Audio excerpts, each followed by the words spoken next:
ලෝකෙ මොනවා වුණත් අපි සෙලෙන්ස්කී ජනාධිපතිවරයා අමතක කරන්න හොඳ නෑනේ. ඉතින් ඒක හින්දා ඔහු ගැන කතා කරන්න හිතුවා. ඊට කලින් පොඩි දෙයක් මතක් කරන්න ඕනේ. රුසියාවේ ආයුධ කර්මාන්ත ශාලාවකට ප්‍රහාරයක් එල්ල කරා කියලා යුක්‍රේනය සඳහන් කරලා තිබ්බා. නිෂ්නි නෝව්ගොරොඩ් ඕබ්ලස්ට් එකේ තියෙන ආයුධ ගබඩාවකට කියලා තමයි සඳහන් වෙලා තිබ්බේ. මේ ප්‍රධාන ආයුධ මේ කර්මාන්ත ශාලාවකට කියලා තමයි සඳහන් වෙලා තිබ්බේ. ප්‍රධාන පෙළේ පුපුරන ද්‍රව්‍ය කර්මාන්ත ශාලාවක් රුසියාවේ තියෙන. ඉතින් ඒකට ප්‍රහාරයක් එල්ල කරා කියලා සඳහන් වෙලා තිබ්බා. ඒකෙන් කොච්චර හානි සිද්ධ වුණාද යනාදී කරුණු එච්චර පැහැදිලි නෑ මං හිතන්නේ. මේ අතර වාරයේදී ගුවන් කඳවුරකටත් ප්‍රහාරයක් එල්ල කරා කියලා යුක්‍රේනය සඳහන් කරලා තිබ්බා. ඒ වගේම යුක්‍රේනය සඳහන් කරලා තිබ්බා ෂහෙඩ් ඩ්‍රෝන්ස් ඉන්ටර්සෙප්ට් කරන්න පුළුවන් ඩ්‍රෝනයක් ඔවුන් නිපදවලා තියෙනවා කියලා ඔන්න ඔය වගේ කාරණා ටිකක් සටන් පෙරමුණේ වාර්තා වෙනවා. ඒ කාරණා වාර්තා වෙන අතරේ අපි zelensky ජනාධිපතිවරයා සහ යුක්‍රේනය සම්බන්ධයෙන් කියන්න ඕනේ මේ මීට කලිනුත් අපි එක්තරා අවස්ථාවක සාකච්ඡා කරා යුක්‍රේනය මේ වෙනකොට සටන් විරාමයක් ගැන කල්පනා කරමින් ඉන්නවා කියලා. මොකද ඔවුන් බයෙන් ඉන්නවා ඩොනල්ඩ් ට්‍රම්ප් ජනාධිපති වුණොත් කොහොමත් ඒගොල්ලෝ ටිකක් අමාරු තත්ත්වයකට පත් වෙන්න ඉඩ තියෙනවා. කමලා හැරිස් ජනාධිපති වුණත් සමහර විට ඇමරිකාව යුක්‍රේනියන්ස්ලව අතහැරලා දාන්න ඉඩ තියෙනවා කියන තත්ත්වය. කියන්නේ දැන් තරම්වත් උදව් ලැබෙන්නේ නැති වෙන්න ඉඩ තියෙනවායි කියන එක. ඉතින් zelensky ජනාධිපතිවරයා හැමදාම දෙස් දෙවොල් තියෙනවා අපිට ආයුධ දෙන්නේ කියලා.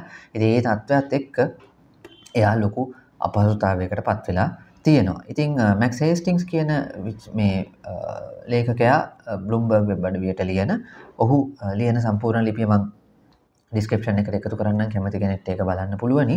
එතකොට එයා කියනවා ඇමරිකාව ඩොලර් බිලියන 175ක් විතර දැන් සම්පූර්ණයෙන් ආධාර කරලා තියෙනවා. නමුත් ඒගොල්ලන්ටත් මේකේ අනාගතයක් පේන්නේ නැහැ.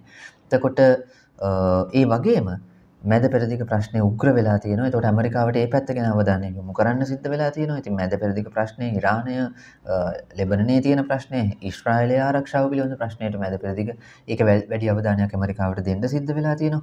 ඒ වගේම ඒ කාරණේ හින්දා යුක්‍රේනයේ දිහාවට අවධානය අඩු වෙලා තියෙනවා. ආයුධ ලැබෙනවා අඩු වෙලා තියෙනවා. එතකොට මේ අතරේ රුසියාවට අලුත් ආයුධ හොයාගන්න පුළුවන් වෙලා තියෙනවා. උතුරු කොරියාවෙන් සහ ඉරානයෙන් බැලිස්ටික් මිසයිල් පවා ලැබෙනවා කියලා කියනවා. උතුරු කොරියාවෙන් කාලතුවක්කු උණ්ඩ රොකට්ස් ඒ වගේ දේවල් ලැබෙනවා. ඉතින් ඇත්තටම රුසියාව මේ වෙනකොට බටහිර රටවල් යුක්‍රේනයට ලබා දෙන වියදම වගේ 10න් පංගුවක් විතර තමයි රුසියාව මේ කාලතුවක්කු උණ්ඩ වලට එහෙම වියදම් කරන්න කියලා තමයි මැක්ස් හේස්ටින්ග්ස් කියන්නේ. ඒකට වියදම පැත්තෙන් ගත්තම රුසියාවට ඒක ලාභදායී වෙලා තියෙනවා.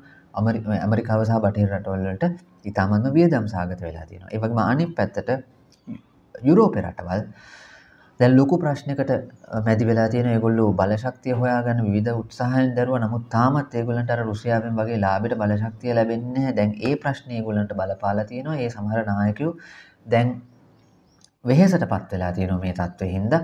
ඒක හින්දා ඇතිවෙච්ච අර්බුද යුරෝපයේ දැන් වර්ධනය වෙලා තියෙනවා. ළඟදී මම හිතන්නේ ෆින්ලන්තයේ විදේශ ඇමතිත් කිව්වා යුක්‍රේනයට සහයෝගය දැක්වීම ගැන දැන් බටහිර ඇත්තටම වෙහෙසටපත් වෙලා තියෙන්නේ. නමුත් අතාරින්නත් බෑ.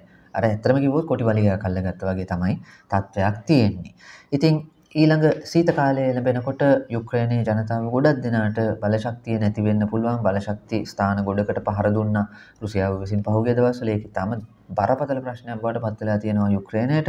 ඉතින් මේ ඔක්කොම අර්බුද මැද්දේ යුක්‍රේන ජනාධිපතිවරයා මහා ලොකුවට පුරසාරම් දොඩමින් ඉදිරිපත් කළපු විජයග්‍රහණයේ සැලැස්මෙත් ඇති මගුලක් නැහැ කියලා දැන් ඔය නායකයන්ට තේරිලා තියෙනවා. ඉතින් මේ ඔක්කොමත් එක්ක මොකද්ද ඉස්සරහට කරන්න කියන ප්‍රශ්නෙට යුරෝපේ රටවල් සහ ඇමරිකාව පත් වෙලා තියෙනවා. මේ වගේ තත්වයකදී යුක්‍රේනයට කොච්චර කාලයක් උදව් කරන්න පුළුවන් වෙයිද කියන ගැටලුව තියෙන නිසා මේ වෙලාවේ යුක්‍රේනය යටත් වෙන්නේ නැතුව මොකක් හරි අතරමැදි තැනකට ඇවිල්ලා මේ ප්‍රශ්නය निराකරණය කරගන්න තැන එහෙම තැනකට එන්න ඕනේ කියන අදහස මේ වෙනකොට සමහර යුරෝපා රටවල් වලිනුත් ඉදිරිපත් වෙන්න පටන් අරන් තියෙනවා කියන එක තමයි මැක්ස් හේස්ටින්ග්ස් කියන්නේ. ඉතින් රුසියාව ඒකට එකඟ වෙයිද නැද්ද මේ යුද්ධය කොහොමද ඉස්සරහට යන්නේ කියන එක අනුව ඒව තීරණය වෙනවා. යුක්‍රේනයේ කරපු දේවල් මේ අවුරුද්ද ඇතුළත බොහෝ කොට අසාර්ථක වුණා. කුර්ස්ක් ඕබ්ලස්ට් එකට එල්ල කරපු ප්‍රහාරය පවා අන්තිමට කොහෙටවත් යන්නේ නැති එකක් බවට පත් වෙලා නතර වුණා. අපි ඒක දැක්කා. අපි ඒ ගැන මීට කලින් කතා කරලා තියෙනවා. ඉතින් අපි ඉදිරියේදීත් ඒ ගැන කතා කරමු. channel එක subscribe කරලා තියන්න. අපි බලමු මොකද වෙන්නේ කියලා. ඇත්තටම යුක්‍රේනය මේගොල්ලෝ අතාරීද එහෙම නැත්නම් මොන විදිහේ එකඟතාවයකට එයිද කියලා අපි අනාගතයේදී බලන්න පුළුවන් වෙයි.